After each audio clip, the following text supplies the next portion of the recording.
Welcome back to Old School Sports and our OOTP 22 playthrough of the New York Yankees. We are at the beginning of the 2031 Major League playoffs, and it is possible that this wild card game that we have in Texas could be our last game as general manager of the New York Yankees. Two key ownership goals this year: to not suck completely, and we did okay with that goal, going 90 and 72 and making the playoffs. But we were asked to cut payroll to 180 million, and instead we had a payroll of over 260 million, which has our ownership enraged. We are in the final year of our contract, and my thought is we probably need to make it to the World Series for them to bring us back. I think if we win the World Series, they'll certainly bring us back. Even if we make it there, they'll probably bring us back. But definitely not pleased that we have ignored their goals as far as cutting payroll. But this team was built to win, and we didn't want to rip it apart. It's kind of interesting when you look at what the roster looks like right now, with Cody Bellinger, Lance McCullers Jr., Francisco Alvarez, Christian Javier all coming off the books this year. The potential for us to decline a team option on Jake Cronenworth and Jeff Hatkinson and Jason Dominguez. Our payroll is going to be significantly smaller in 2032 potentially. Just looking at the front office, we've got 80 million to spend for extensions at this point, and that number could be even higher if we decline some options. So there is potential for this Yankees roster to look very different next season than it does right now. The big question is whether we will be the ones who will be operating as general manager this offseason or not. And a key thing that will determine whether we are the GM for the Yankees in 2032 or not is how we perform in these upcoming playoff games. Going to be a very tough matchup for the Yankees going against Alex Thurman. You can see brilliant stuff, great movement, great control, out-of-the-world fastball, great curveball and changeup, and a decent slider. He was the number 2 pick in the draft in 2026, already won a Cy Young Award in 2029 with Texas. And this year he's gone 18-5, led the league in starts, ERA, WHIP, innings pitched, walks per 9, FIP minus, and pitcher WAR.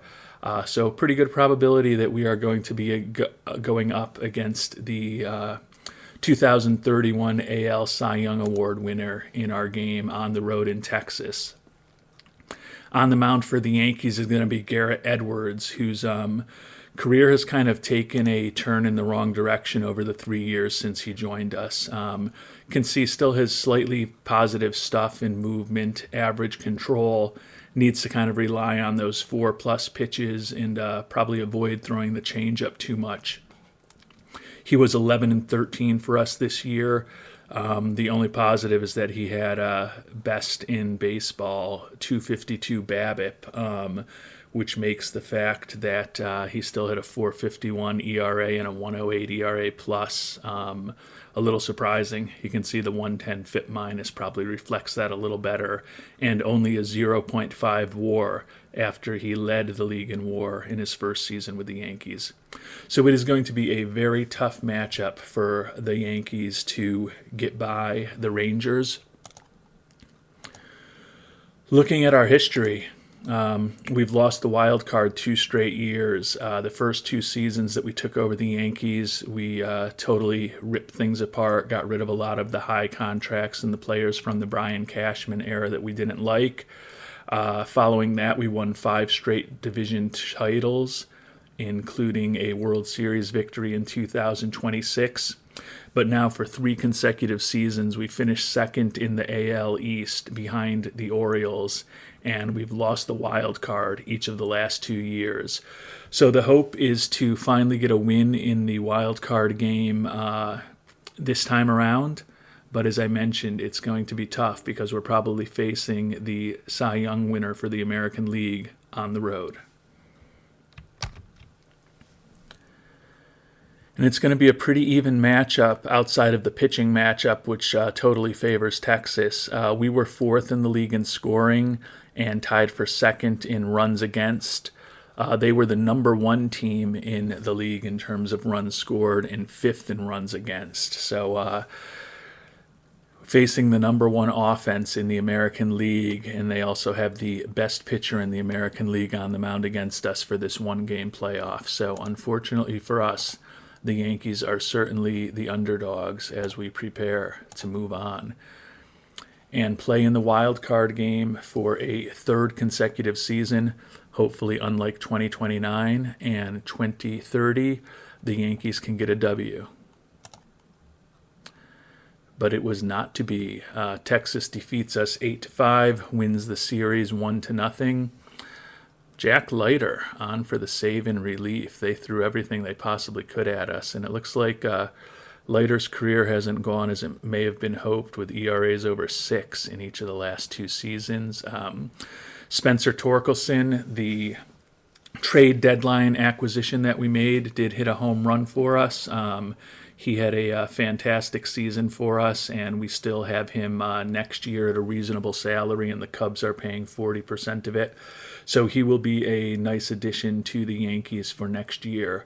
But for another season, this will, I believe, be the fifth consecutive season now, the Yankees are not going to be winning the World Series. Turning to the Yankees' overall performance, batting, we were solid. Mentioned that we were fourth in the league in runs scoring, but in runs scored, but third in batting average, on base percentage, second in slugging, fourth in OPS, second in batter WAR. It was a second in home runs. It was a very solid offensive season for the Yankees. The only thing we weren't good at is stealing bases. Last in the AL, 15th. And our base running was only 10th in the AL. And our pitching was also good, tied for second in runs allowed, fifth in starter ERA, but second in bullpen ERA, first in opponent batting average, first in BABIP, 11th in home runs allowed, which is the weakest performance we had in any of the batting stats. And then we were first in defensive efficiency and second in zone rating.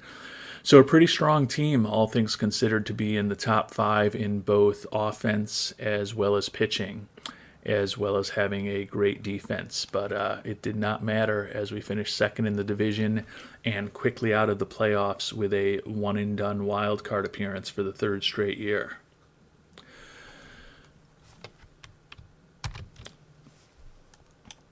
Turning to our offense, Shiku Shu, another excellent season for us. 31 homers, 92 driven in, 292 average, 137 OPS plus, and 141 WRC plus, which were both his best results in the last 4 seasons, as was his 5.7 WAR, which led the team.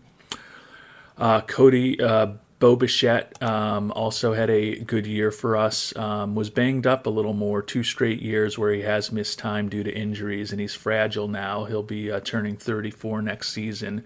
Still an outstanding defensive shortstop with an excellent bat. However, WAR of 4.5 was low for him. At his age, he could be on the downside of his career after putting together WARs of over 7 for at least 3 straight seasons for us before then. Brian Reynolds, who we brought over as a free agent last season, had a solid year for us. Unfortunately, he was out for the playoffs with a hamstring strain and won't actually get to play since our season is now over. But a very similar season to last year. His OPS went up to 126 from 123, and his WAR improved to 4.9 from 4.2. So a nice solid season for the veteran outfielder who also played some time in center for us when Cody Bellinger was banged up. Bellinger is going to be a huge decision for us this offseason. You can see he played only 108 games this year, turned 36. Was still productive with the 126 OPS plus and a 4.6 WAR in those 108 games, 36 homers and 84 runs batted in. His injury proneness is wrecked right now, and he's a free agent. So it's going to be interesting to see. It's hard to imagine that we're going to want to lock him up beforehand. He was looking for a lot of money the last time we looked. But we'll have some difficult decisions to make on him. Ryan Mountcastle bounced back from a lost season when he was injured in 2030 to have a real nice season for us at first base. 30 homers and 78 ribbies, batted .301 with a 134 OPS plus. So definitely helped that Yankees offense that led the league in home runs, or was up there in home runs. Catcher Francisco Alvarez, playing for probably his final season with us at the age of 29, also a free agent looking for a huge contract, had an excellent offensive season and is also a very skilled defensive catcher. 4.1 WAR for him on the year. Third baseman Jake Cronenworth, second straight solid season for us. 26 homers, 96 driven in, a .273 batting average, and a 3.6 WAR. And then, as I mentioned, Spencer Torkelson with 43 homers and 124 runs batted in between the Cubs and the Yankees. Very pleased to have added him. Does give us the flexibility if we are back next season and we do decide to let Cody Bellinger go because of his contract. With Shikushu, Brian Reynolds, and Torkelson, we have three fantastic bats to play those corner outfield spots in designated hitter. Jose Montoya, the young second baseman, was once one of the best prospects in our system and one of the best prospects in baseball. Excellent defensive profile for us. Started at second base primarily for us, but he did fill in at short when Bichette was injured. The issue with him, even though he did increase his home run output, he doubled it to 18 from 9.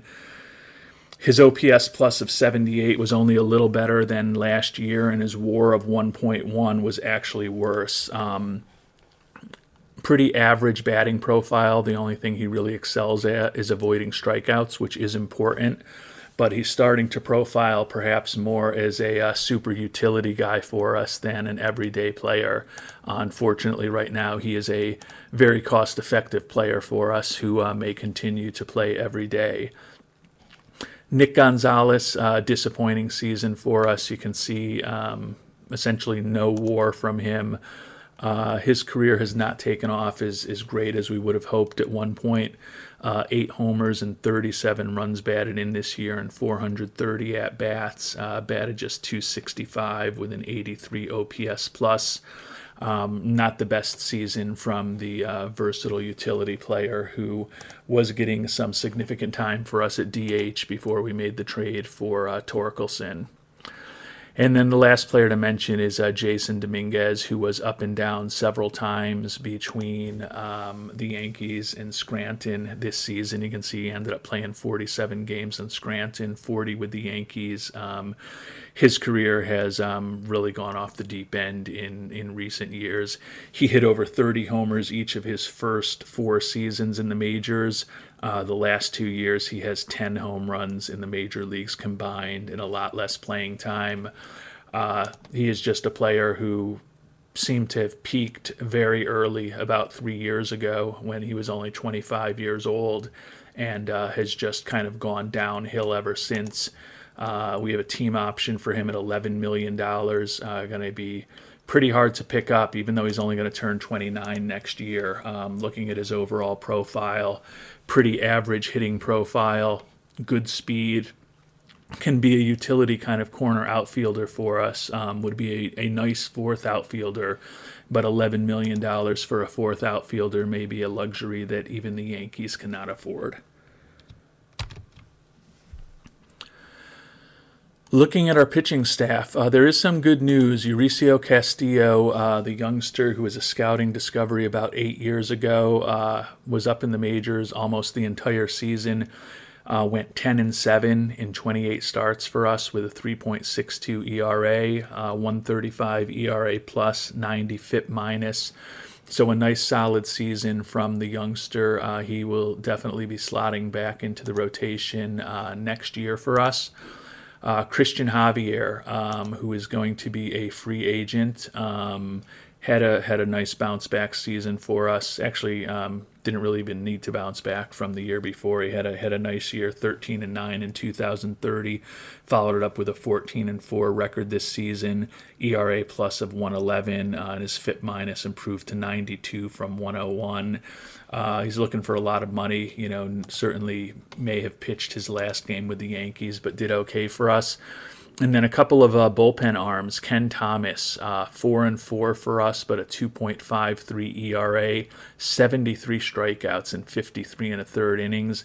And then our young closer, Tim Wallace, with 33 saves, a 2.01 ERA.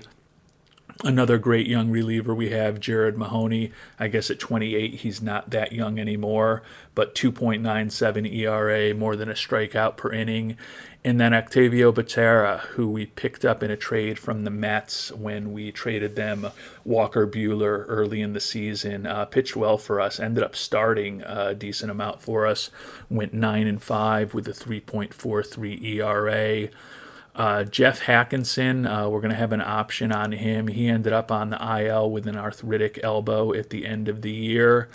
We have a team option for $17 million for him. He's 33 years old now, going to be out for the next few months. And you can see over the past few years, his ERAs have climbed from 2.94 to 5.66, and his ERA pluses have declined from 154 to 86. And his FIP minuses have risen over that period of time since he actually led the league in pitcher WAR back in 2028. So going to be a tough decision on him also. Walker Buehler was a bust with us. Only got 14 starts out of him over the 2 years he was on the Yankees. So 14 starts for $30 million. Not a great investment. The Mets now hold the option on whether they will pick up his $15 million contract for next year. That's out of our hands.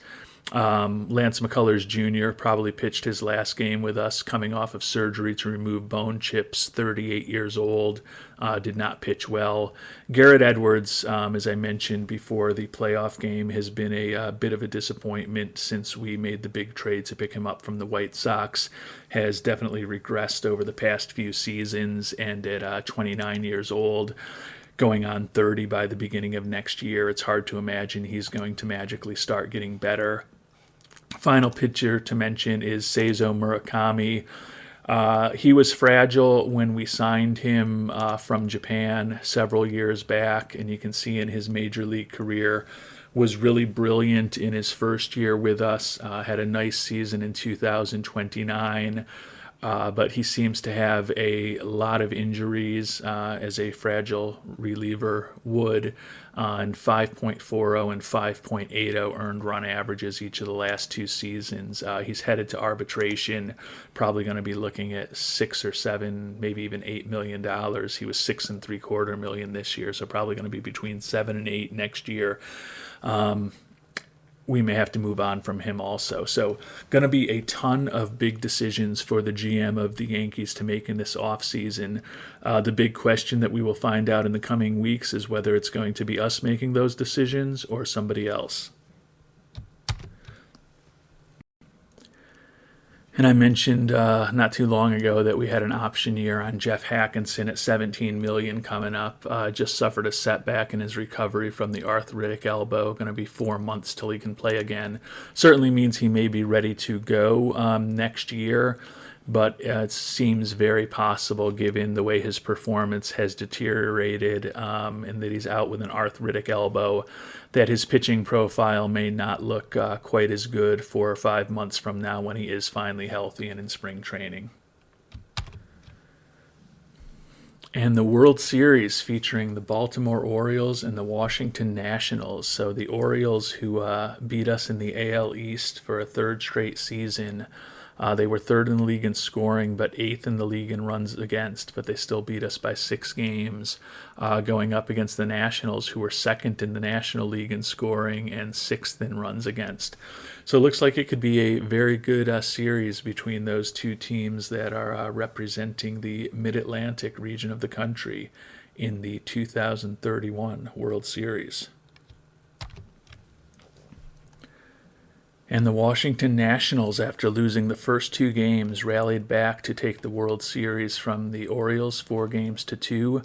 Kyle Tucker is your series MVP. Looking at what's going on with the Yankees, option decisions on Jake Cronenworth, Jason Dominguez, and Jeff Hatkinson. Review of season goals from owner Brad Kreider. Secretly hoped we made the playoffs. He's happy with that. Asked us to cut payroll. He's not pleased with that. Happy with Jesus Mendoza as a prospect. Hoping we can bring home a championship in the next championship or two in the next couple years. If I could read, that would help. He's undecided with my performance. He doesn't need me to be perfect, but he expects better. Next season is very important. If he doesn't see progress, changes will be made, and they will likely start at the top. So it sounds like we are back, but he only extended us for one more year. Our budget for next season is $300 million, which will allow us a payroll of about $280 million. So the wackiness of the goals in OOTP continues. He wanted us to get the payroll this past year to $180 million. We did not accomplish that, and now it sounds like we've got about $280 million that we could potentially spend this coming season. So have some decisions to make on our players in option years, which we will walk through now. But it looks like we will be back for at least one more season with the Yankees. Actually, before we even get into deciding on the options, we're going to get our scouting and development budgets, which were slashed to the bone last season because we were spending virtually our entire budget on payroll against the owner's wishes. May increase these further, but want to get at least up to $16 million in the scouting budget and get back to at least $25 million in development. Would like them to be higher, but want to start somewhere. Hopefully we can sign an international amateur next year, so we'll put $5 million in the budget back there, and then we'll put at least $10 million into the budget for the draft. So with those few moves, our finances looking a lot shakier, not quite as much money for free agents anymore and extensions, but we may be able to free some when we take a look at the option years that we need to decide on. We talked about Jeff Hatkinson not too long ago, out with an arthritic elbow for at least another 3 months. Has been a really nice pitcher for us since we traded for him from the Dodgers. But coming off of an arthritic elbow at 33 years of age, with the performance he's had over the past few seasons, we are going to void the last contract year and pay a buyout of $1.7 million to Hatkinson. So that in and of itself just opened up some additional money for us to potentially spend, which is a good thing. Jason Dominguez looked like he was going to be such a good player for us, but these last 2 years he has absolutely regressed on the field. He has absolutely regressed in terms of our scout's view on him, and our scout is Kurt Schmidt is a pretty darn good scout. I'll show you why I have a lot of faith in what he has to say. Outstanding with major leaguers, excellent with minor leaguers, outstanding in international and amateur scouting, and he favors tools. Not highly favors tools, but still a very strong scout. I would have a hard time believing that he is way off in what he is thinking about Jason Dominguez. So after growing up in the organization, we are also going to avoid the last contract year of Jason Dominguez's contract and let him go. Jake Cronenworth is a tougher decision. Option year is for $25 million. But he's coming off a really nice season for us. 26 homers, 96 runs batted in, 115 OPS plus.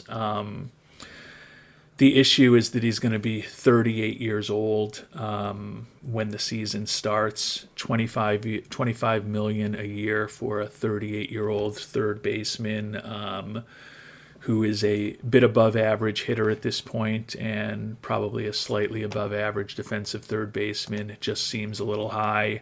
I want to go into this offseason with as much flexibility as possible. So we are going to void Cronenworth's contract also. So big changes to the way the Yankees are going to look next year coming. But with those changes, all of the money that we put into getting our scouting and development budgets back up to normal is now, money that we can put to work. Our payroll has now fallen to 10th in the majors at this point. Looking forward, with the fact that we declined all of those options. So the big decision now is what we want to do with Francisco Alvarez, Christian Javier, and Cody Bellinger in terms of our upcoming free agents. Bellinger has had a great career with us since we picked him up at the start of this simulation. He's looking for $28 million a year, though, for the next 4 years as a 36-year-old outfielder. I think I'm willing to let him hit free agency. Doesn't mean that a return to the Yankees lineup and the cleanup spot in our batting order is completely ruled out, but I'm not willing to pay him $28 million to avoid him hitting the open market. I have a feeling the market for him may not be as strong as he hopes. Francisco Alvarez, good defensive catcher, positive plus offensive catcher. He's looking for $23.5 million a year, though. That's a little rich for us also. We're going to let him go to free agency and then see what happens. And then Christian Javier is probably the most interesting decision. His movement is way down, and he is an extreme fly ball pitcher. That said, he has been effective for us since he joined us. He is a veteran Yankee at this point, having been here for the last 4.5 seasons. And has been, except for 2029, pretty consistently healthy and in the rotation, although he is fragile at this point. Have a feeling he's probably looking for more than we want to spend. Yeah, almost $22 million a year for 4 years for a pitcher who's going to turn 35 next year, who's also fragile. I think we're going to let all three of those players go to free agency rather than locking them up beforehand. Doesn't mean that we can't bring back 1, 2, or possibly all three of them, but would rather do it at lower prices than what they are looking for right now. And we are going to have a ton of decisions to make before arbitration this year. You can see a massive list of arbitration-eligible players highlighted by Garrett Edwards, who's going to be probably in the $15+ million area when all is said and done. The pending free agents is interesting. I think we're definitely going to submit a qualifying offer. We would be happy to have Bellinger back for 1 more year at $18.9 million. He probably won't accept it. The other thing we need to debate is whether to possibly make a similar offer to Christian Javier. He was looking for a little over $20 million a year, so unlikely that he'll accept it. I think we'd like it if he would come back for a little less than $19 million with only a 1-year commitment on our end. So we are going to make the qualifying offers to both Bellinger and Javier. Ryan Mountcastle had a really nice year for us, but I don't see him being a $19 million a year first baseman. McCullers recovering from surgery, nothing to do there. Hatkinson, we just decided not to pick up a team option for $17 million, so we're certainly not going to give him a qualifying offer of almost 19. Dominguez, similar story. We didn't pay him 11, not going to pay him 19. And then Nick Gonzalez, certainly not worth that type of offer. So we've been reviewing our arbitration-eligible players, and we've made offers to several of them: Becerra, Hartle, Mahoney, Salas, Wallace, Siegler, Volpe, and Chase DeLauder. Klassen didn't want to talk to us, so we will likely be going to arbitration on him. Cezo Murakami, 37-year-old fragile reliever, was looking for $7.5 million in arbitration. We're not going to. The team suggestion was $7.5 million for arbitration. He's looking for even more than that. We are not going to make him an arbitration offer, and we'll try to trade him before then, see what we can get. Carter Benbrook, similar situation. The left-hander, injuries have really derailed his career with us. The big decision for us is Garrett Edwards. Traded a lot to pick him up 3 years ago, but he has steadily gotten worse each of his 3 seasons with us. You look at the scouting report, and his stuff, his movement, and his control are all deteriorated 5 to 10 points over the past couple of seasons. His velocity is down a couple miles an hour. I'd love to have him back. I just don't know if he's a $15 million pitcher at this point. He does have normal injury proneness still. You can see he's pitched 33, 25, and 32 games for us in the 3 seasons he's been with us. So he's durable, generally out there every 5th day. But $15 million seems a lot for his performance and what his kind of profile looks like. So going to have to give that one some more thought in the coming days before we get to arbitration. Alvarez and Cronenworth, no compensation for those, and then we'll spend some time reviewing the long list of minor league free agents we have to see whether any of those players are worth bringing back on a minor league contract at this point in their careers. Well, we did decide to make Garrett Edwards a offer rather than go to arbitration. We offered him $15 million a year, so he's going to be back with us next year. And the American League just announced the Gold Glove winners. We had one Gold Glover, left fielder, Brian Edwards. So possibly the least important position to earn a Gold Glove at, but at least we do have one Gold Glove for the 2031 season for the Yankees. A few more awards. Reliever of the Year, Matt Andrews of the Astros. Just a brilliant season. 34 saves, 1.90 ERA, and 101 strikeouts in 80 1/3 innings. Our closer, Tim Wallace, actually did get one first place vote and finished second in the voting, so that was something there. As far as Silver Sluggers, you can see why we keep losing to the Orioles. Rutschman, Aquino, Darnell Hernandez, 3 Silver Sluggers for the Orioles. The Yankees had 2, Brian Reynolds, who doubled up on his Gold Glove, and then Shiku Shu, who won in right field. And the Rookie of the Year, we had no contenders for that on our team. And we've now handled just about everything on arbitration, getting the players that we wanted to get re-signed.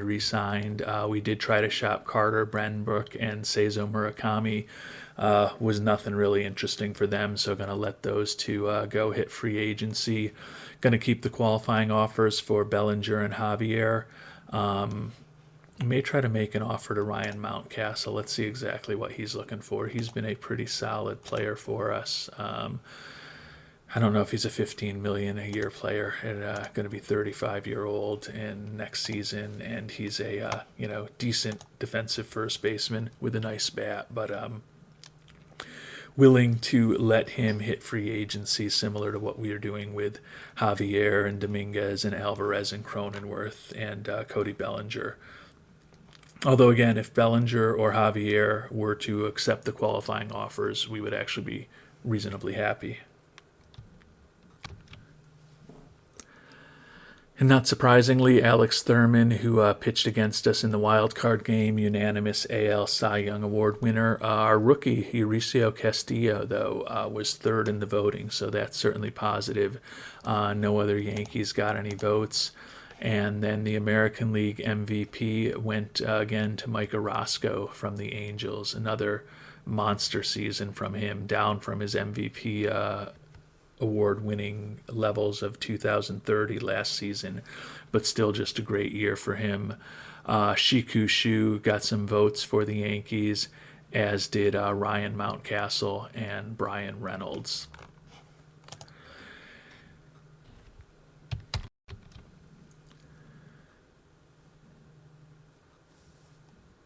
And we will get through salary arbitration in a couple of days, and then we will call this episode a wrap. Was not sure whether we would be coming back to be the GM of the Yankees for 2032, but it looks like we are, and we're going to have a lot of money to spend this offseason and a lot of decisions to make on the free agents that are out there, as well as the free agents that we're letting test the waters. And we will be bringing Blake Klassen back. We submitted $3.25 million. He was looking for $4 million. Arbitrator ruled in our favor. And Cody Bellinger and Christian Javier both declined the qualifying offers that we made to them. So they will both be free agents also. So nothing saying that we can't bring them back, but at least we will hopefully get some draft pick compensation if they do end up signing somewhere else. So with those moves, going to be quite interesting. We've got close to $100 million to potentially spend on free agents in this offseason. So we are going to be very active. Hope you enjoy the next episode when we try to build a team that will be even better in the 2032 season. But until then, thank you so much for watching, and hope you have a great day.